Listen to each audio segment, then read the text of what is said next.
education, public safety, healthcare, government, business. These and other important issues affecting our local community are identified and discussed with local and civic leaders here on Community Impact. Now with today's guest, here's our host, Jay Perlise. Welcome to Community Impact. My guest today, a lovely person, Janet Loren. You're going to love her. She's the Director of College and Academic Guidance for College Benefits Research Group. You might remember them. We had a couple of the founders of that group with us before, but their role is to really help kids get into college. Janet is also a certified educational planner, so we welcome Janet Loren. Thank you. Thank you for having me. It's so nice to meet you, and I met your two partners, and they're just great guys. But for the benefit of our audience, tell us a little bit about CBRG, and I'm using the acronym. It's College Benefits Research Group. It's been around since 2008. It plays a very unique role, and you play a very unique role within the organization. Tell us about that. Well, one of the things that we feel is really unique about our business is that in college planning, there are really two sides. There's the investment side or the financial side of paying for college, and there's the academic side. And there are counselors who do the academic side, and there are people who do the financial side.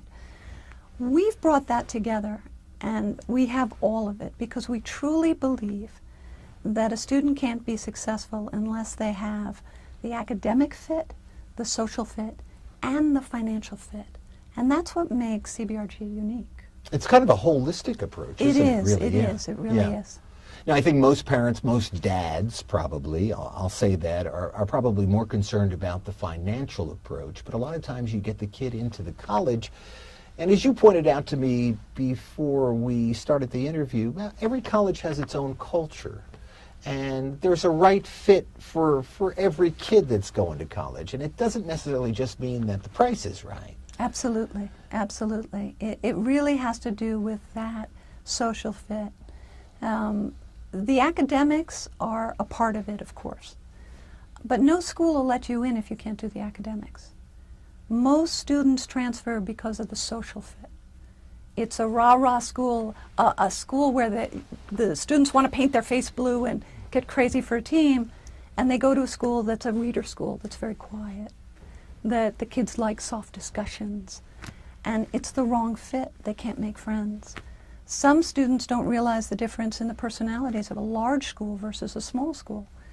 And a large school, you have to be very assertive. You have to go after everything at a large school.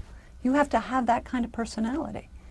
At a smaller school where it's discussion-based, I don't have to be out there so much because they're going to know me. Although you can't get lost at a small school. You can't hide. Janet, how did you get involved in this kind of business? How does one get involved in this? Did you fall into it, or? Well, that's a good question. Actually, my mother is a legacy. She started her own business in independent counseling in 1984. She was one of the first in the business, and actually she helped, she was one of the founders of IECA, which is the organization that we belong to.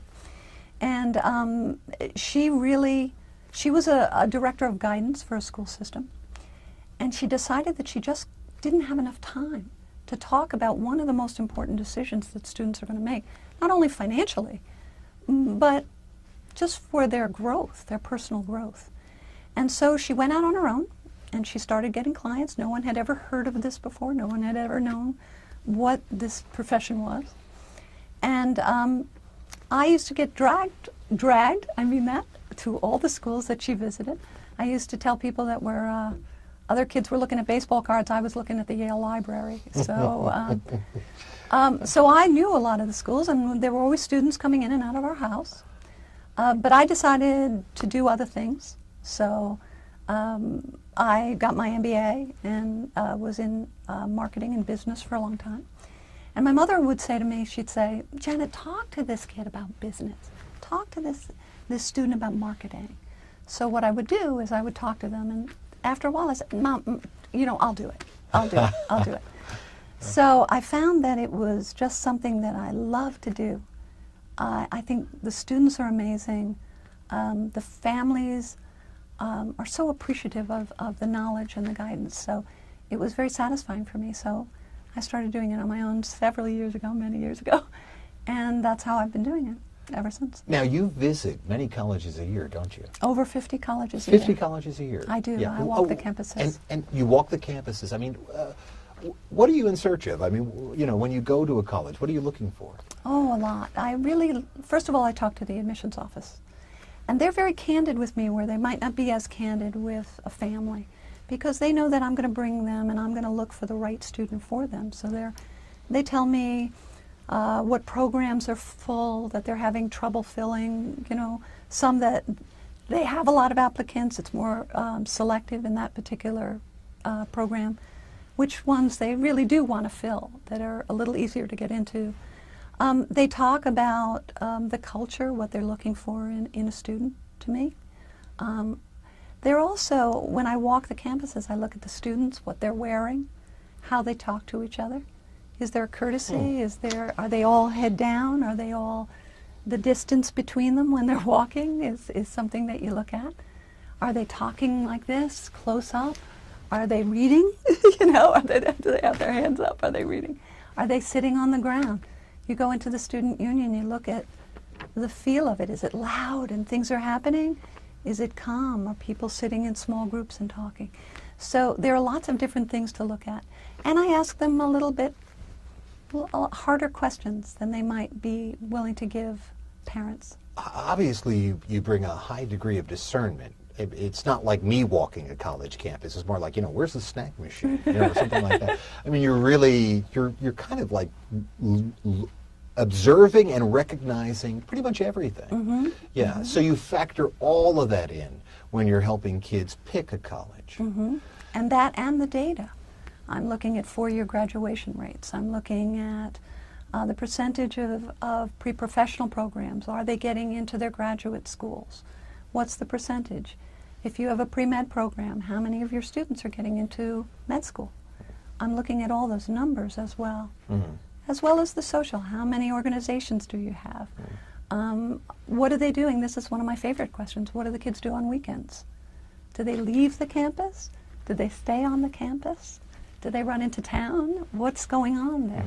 Is there a residential life that those students are really experiencing?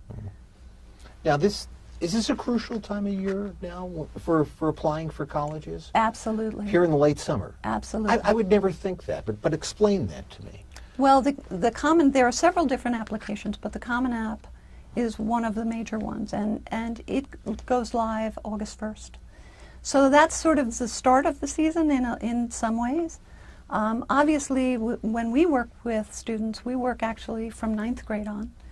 And we like to say that our 9th graders and our 10th graders are college aware, and our 11th and 12th graders are college ready. So we really start to work with them in their junior year, helping them select colleges that are the best fit for them. We really look at their interests and their skills, and I talk with them a lot about that, what they love, what they like, how they like to spend their free time, what they would do if they had a year off, things like that. And we talk about that, and then we help them together create a list of schools that match their big criteria, like area in the country that they'd like to be in, whether they like warm weather or cold weather, whether it's a big school or a small school.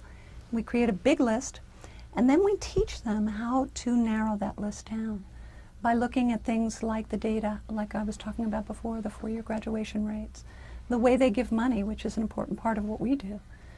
Do they give merit money? Do they fulfill 100% of need? All of these things that are very important to look at. We also work on the application itself, which is coming out now. Now, I just have to ask you, because this confuses me, and I wonder if other parents are confused as well, because you said you referred to it as the Common App. Then there's the universal lab. Right. There Yeah. are several different types of applications, and what I would tell students is that they need to be aware of the different types of applications, because a student could have a list of 20 schools that they have put together, and within that list they could be filling out 3, 4 different types of applications. So there are individual school applications, like Rutgers has their own application. It's on their website. It's the only place to get it. It's their application. There are school system applications, like the SUNY schools, the State University of New York schools, the CUNY schools, the City of New York schools, the UC schools, the University of California. They have a single application where you can apply to schools within their system. Then there's the common application. The common application has close to 500 college participants, college members, and a student fills out the common application and can send it to those members. The thing about the common app that's a little different is that, as well as the basic application, many of the schools have what are called supplements, or school-specific pages. And what I want to say to students is that a lot of students pay a lot of attention to the main part and the essay on the common application. And those school-specific questions and essays, they kind of just answer quickly. Well, you have to be as concerned, actually as much or more so, about those school-specific questions, because that's where the college is looking at the candidate to see if they fit into their culture. That's what they're looking for there. So that's equally as important. So the school is actually looking to see if the kid is a fit culturally as well. Absolutely. Huh. Absolutely. And then there's the universal college application, similar to the Common App, a little bit different.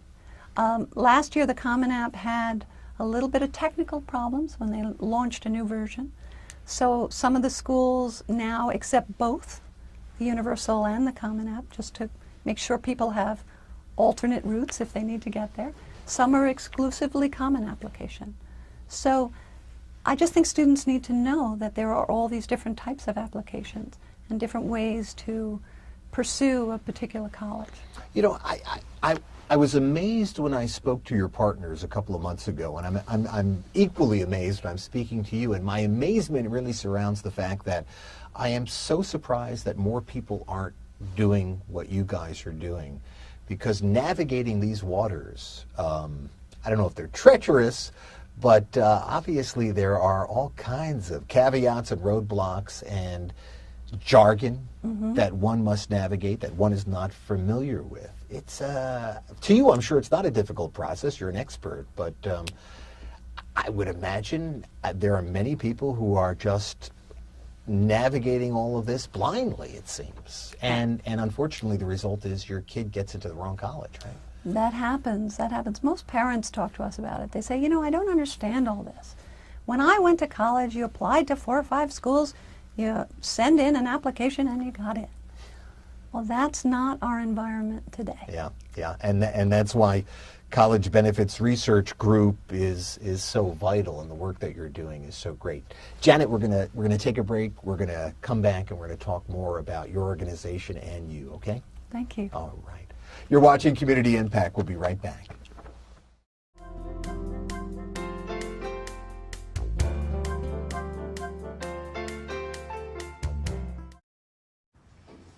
Hey, you going out like that?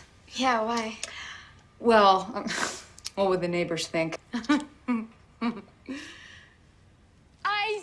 you! Come look at Mr. Feather! Look what I have. Mr. Bird, remember? Bark, bark, bark! We're just playing! We're just playing! I'm trying to get you out of here! Even still. You don't have to be perfect to be a perfect parent. There are thousands of teens in foster care who don't need perfection. They need you. A boy born in Joplin, Missouri was fascinated by anything with wheels and a motor. The odds of him going on to fascinate millions with his talent? 1 in 260,000.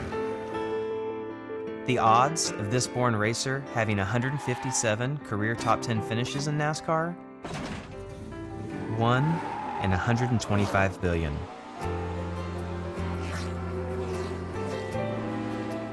The odds of him winning both the Daytona 500 and the Brickyard 400 in the same year?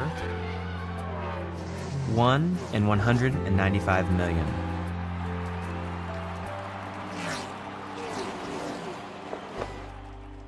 The odds of a child being diagnosed with autism? 1 in 88. I'm NASCAR driver Jamie McMurray, and my niece has autism. Learn more at autismspeaks.org/signs.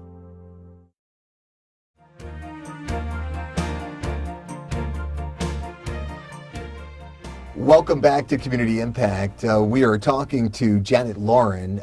Janet works for College Benefits Research Group. She is the Director of College and Academic Guidance. She is also a certified educational planner. And Janet, College Benefits Research Group, just for the benefit of anybody who's just joining us, it's an organization, you're advocates, really. Mm-hmm. Very simply, you are advocates for kids and parents in picking the right college. Absolutely right. And your partners really kind of handle more of the financial end, mm-hmm. and you're really I guess you would say I would call you the college whisperer. That's a good name. I like that. Yes, you are the college whisperer. There's no doubt about it. I mean, you travel around the country, you visit 50 colleges a year. This was your family business. Your mom was almost on the vanguard of this. I almost get the sense that this really truly is your vocation in life, isn't it? I really feel that way too. Mm-hmm. And I love what I do. Do you really? I absolutely love it. I love working with the students. I love talking with them. I love when we do something together, like an essay, and we work on an essay, and I say to them, "Does this feel like you?" And they say, "This feels wonderful." And you see that excitement when they get into school, mm-hmm. that they wanted to get into. And also, a lot of them talk to me when they're in school. Mm-hmm. So I keep in touch with a lot of my students for a long time. That's awesome. Can you run down for us the process? Let's say I'm a young 21-year-old. just don't pay attention to the gray hair. I'm a young 21-year-old, handsome young man going to college. We meet. How would this process work? Well, families come to us. And we talk to them a little bit about not only the academic and the social and the financial fit, but what the process is that we're going to go through with them. My partners, David and Stephen, work with them on their financials and really making sure that they're set up to work with the colleges and know what the colleges are looking for as far as the financial side. My job is to find out about this student and to work with them on what their interests are, their strengths, their skills, their passions, their loves, their desires, their wishes. And I sit with them and I talk with them. And together we build a list of schools that I think fit them. And then again, we teach them how to narrow that list down. And then we talk about, once we have a narrower list, we talk about the data that we talked about before, graduation rates and things like that. And then we go visit schools, and I talk with them about how to go on a campus visit, what to look for, questions to ask. We do interview skills, which are very important. Remember, every time you see a college rep, you want them to see you in the best light that they can. Mm. How to meet a college rep at a college fair, how to talk with them, the protocol, thank you notes, emailing them, all of those pieces. Then we talk about the application itself, which is an important part of it. We work on the essays together. We brainstorm. I don't write them, they write them. I'm glad you brought up the essays. That's a really important part of getting into college, isn't it? A very important part. I'm a little surprised by that. Things have changed since I was a young 21-year-old. Tell us about that, the essay aspect of it. Well, each college is different, and so it's important. It's more important to some colleges than others, but it's the only time that a student can really talk about who they are, because otherwise you have numbers and grades and their name and address and what extracurriculars they have. But in the essay, they can show their uniqueness, their individuality. They can talk about that. So the essay is very important. The thing about the essay is, and I say this to students, is that it is called a personal statement. It's personal but not private.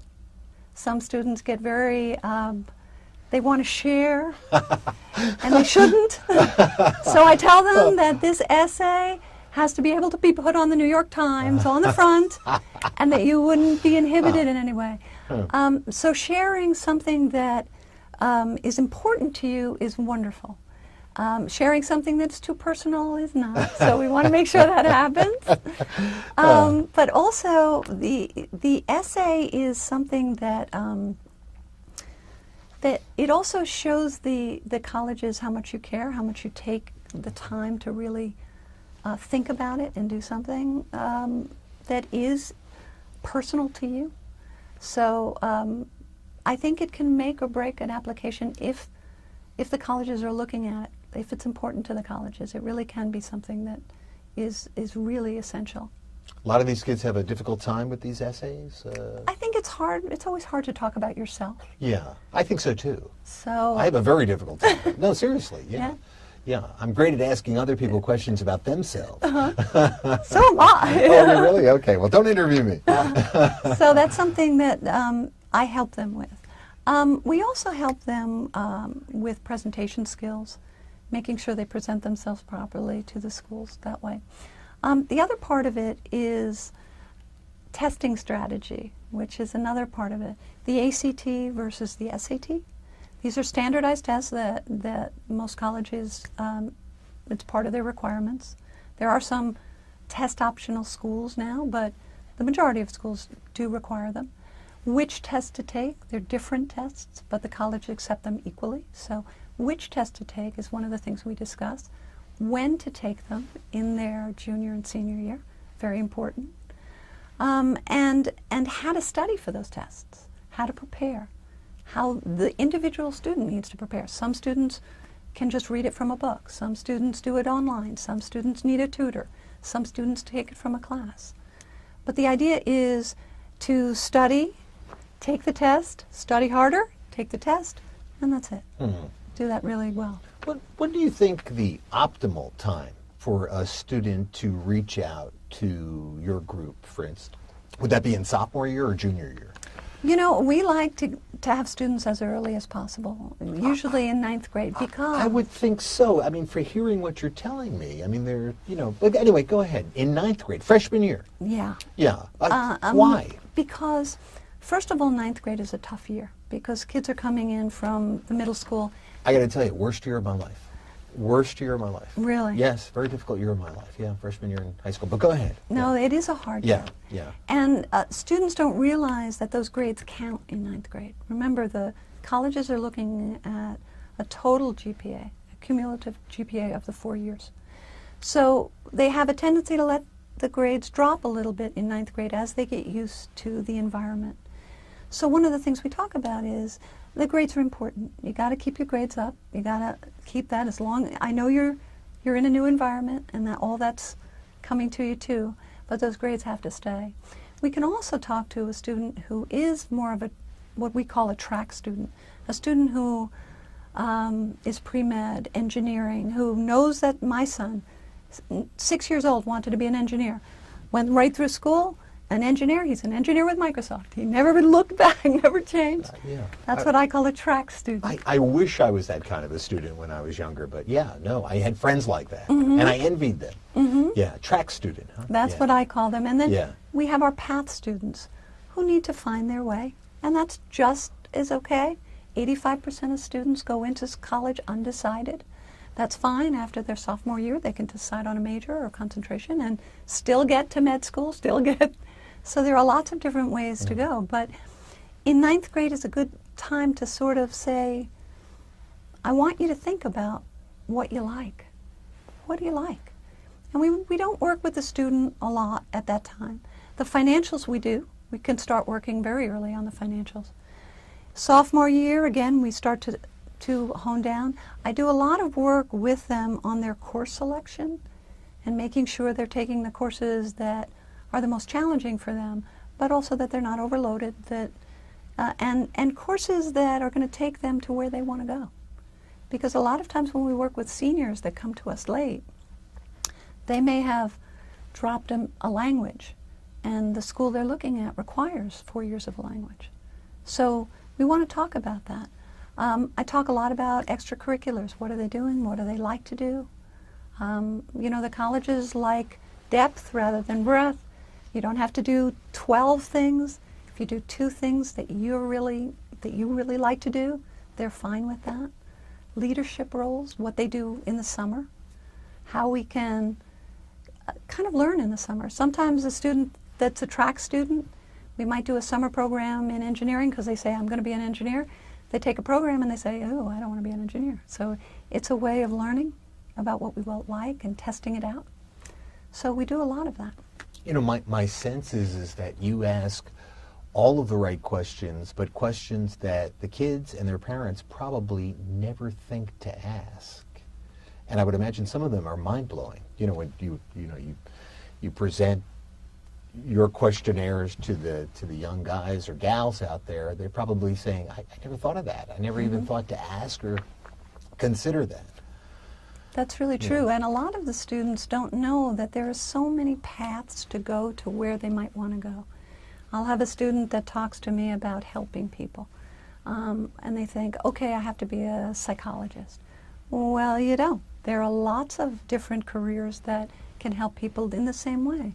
Masters in social work, in education, special needs, all kinds of special ed, all different types of paths to get to where they want to go.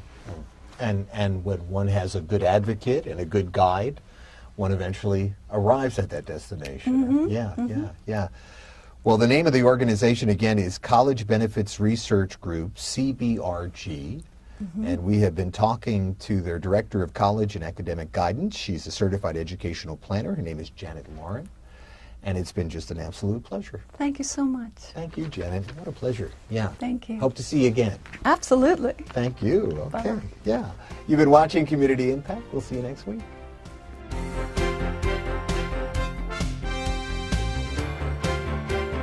You've been watching Community Impact, a public affairs presentation exploring issues that are important to the community of West Milford and the surrounding area of Passaic County and New Jersey. Community Impact is a production of WFNE Television of West Milford, New Jersey. The opinions expressed on this program are those of our guests and not necessarily the views of the staff and management of WFME and Family Television. Thank you for watching, and be sure to join us again next week at this same time for another edition of Community Impact.